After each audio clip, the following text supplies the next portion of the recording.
So let's talk about Hellraiser 4 Bloodline, which is the first Hellraiser movie that, in a row of watching these, and I've seen the first one before, and I just reviewed the first three movies, but every movie after the first is my first watch for this review series, and the first three I really enjoyed. I loved the first one. I thought 2 and 3 were fun.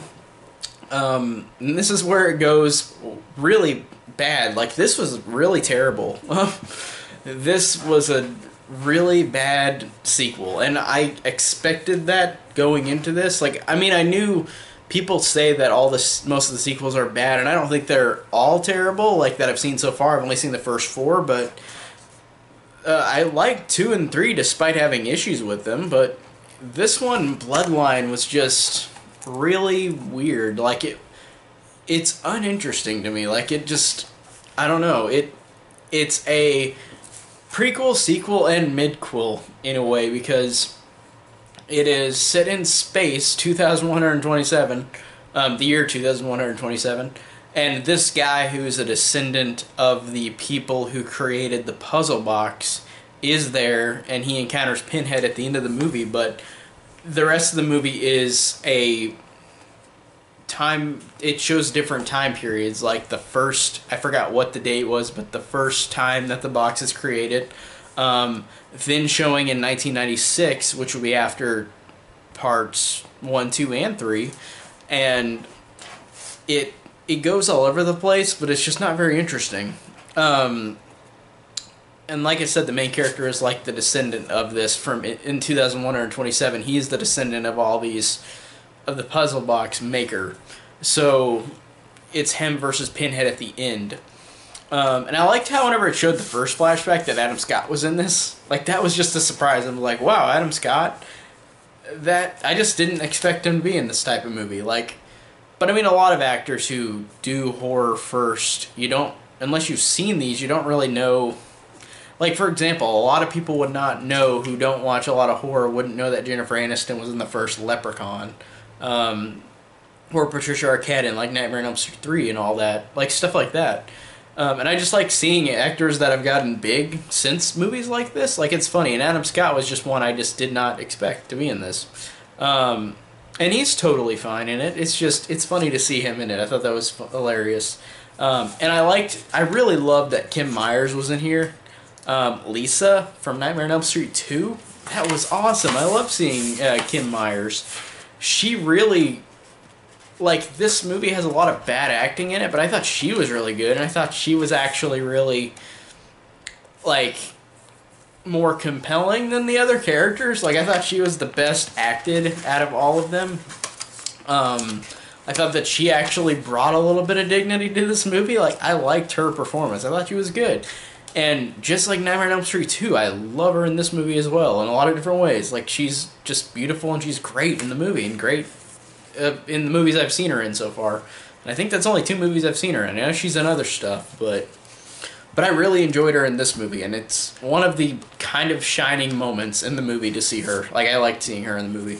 And like I said, it keeps flashing back and forth, and then whenever they go to 1996, where it's after the first 3, it does connect to the building that has the architecture now of how the puzzle box looks. So I did appreciate that. I liked how it did a continuity connection with 3, and at first, whenever it was set in space, I was thinking, oh no, is this movie going to be just in 2127? But no, it literally keeps going back and forth, which isn't a bad thing. It's just the movie is really uninteresting to me. Besides Kim Myers. And just these characters are not interesting at all, and they're not Kirsty at all, or Julia at all, or Frank. So far I feel like there's no sequel in this franchise that I've seen so far that has compelling characters like the first 2. So I don't know, like, that's another downer for me. And it's funny because in this movie, like the third one had a lot of really cheesy moments with Pinhead, and Doug Bradley, even when he's cheesy, is great. Like, he reminds me of Robert Englund in a way. When he's cheesy, he's fun. Like, he's got a fun performance. he's really silly in this one too, like the third one. Which, yeah, tonally it's not as good as the first two at all, because the first two had a great, like, terrifying performance from him. Like, he is pretty scary in the first two. And then after that, so far, from what I've seen, he's really goofy. And it's odd, but I like his performance because he's a great actor. He's a great actor in these movies, despite if he's scary or funny. So I did enjoy him in this too. There was a hilarious scene with it, one of his lines, where these cops come in and they're like, "We're gonna bring the pain," and then I love the fact that he just goes, "Pain? How dare you use that word?" Because he's literally like, if you've seen any of the movies, you understand why he's the king of pain. So I love that. That's a great line, a great silly line. And then like he turns like all like the cops and all these other people into Cenobites, which I don't know, like, is kind of cool, but like the designs are kind of cool, but they're just kind of silly. Like, for example, the two cops, like I was mentioning, they both get turned, but the way it happens is that their heads get together and then they start twisting their heads, like, to where their skin's like twisted and they're connected like conjoined twins. It's kind of cool looking design, but it's just kind of silly whenever it happens. And the scenes in space in the future reminded me, even though this is more of a plot than Puppet Master: The Legacy, it reminded me of that, where it would have something in the future but show the past for everything else in the movie, and it wasn't interesting, and it really wasn't whenever it was in the future part. I didn't like that at all. I just thought it was really dumb. And until the ending, whenever he and Pinhead face off, him and the main character, it's just exposition like Puppet Master: Legacy, where it's like he's talking to a woman and they're like talking about what happened, and it's like, and it goes back and forth to like 1996 and time before that, whatever the time period was, I can't remember now, but it did remind me of Puppet Master: Legacy, because it's like it just is in the future, but then it keeps flashing back to other scenes that are more interesting. At least this one's all new footage, as opposed to Puppet Master: Legacy, which has like 10 minutes of new footage, 15 at the most. And it just felt out of place in a way. Like, the scenes in the future did feel out of place a lot. Now, the ending is interesting, because if that was set in the future, I don't know if there are any other sequels that do this, because Pinhead does die at the end in 2127. But I knew they did that on purpose, because it's like, oh, you can make so many movies before that time period because it's in the future, so far along. So, of course, there's a lot of sequels after this, so I'm wondering if any of them connect to the future part of this movie, or if that's just a one-and-done thing. Like Jason X, where it's like, it's one and done, there's nothing else to it. Like, it's just in the future and that's it, and you don't see anything else. So I'm interested to see if the sequels do have anything to do with the future part of this movie. I know that they go, like, I'm assuming that they keep going, like, in the 90s and 2000s, because, like, the first two were 87, 88, and then 96, and then 92 and then 96. So I'm thinking that they're going to keep going by a couple years, like, whenever they're released, basically, except for the first two, because those are, like, the same day.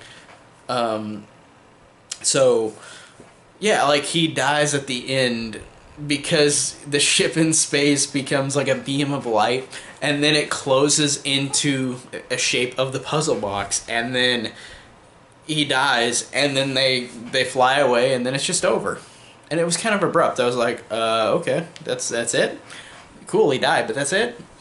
That was interesting. And also, I want to point out, too, the effects with the spaceships and stuff isn't that bad. Like, I really think that it's not too bad for 1996, like the space effects. And there was another YouTuber reviewer I was watching this review of, and I'm going to steal this from him. He said how this is the same year that Leprechaun, God, I can't speak, that Leprechaun in Space, the fourth one, came out the exact same year as this one, which is funny. that cracks me up that like they both have two space movies, and this one's the better one. I don't like In Space Puppet Master or Leprechaun 4. I don't like Leprechaun 4 in space.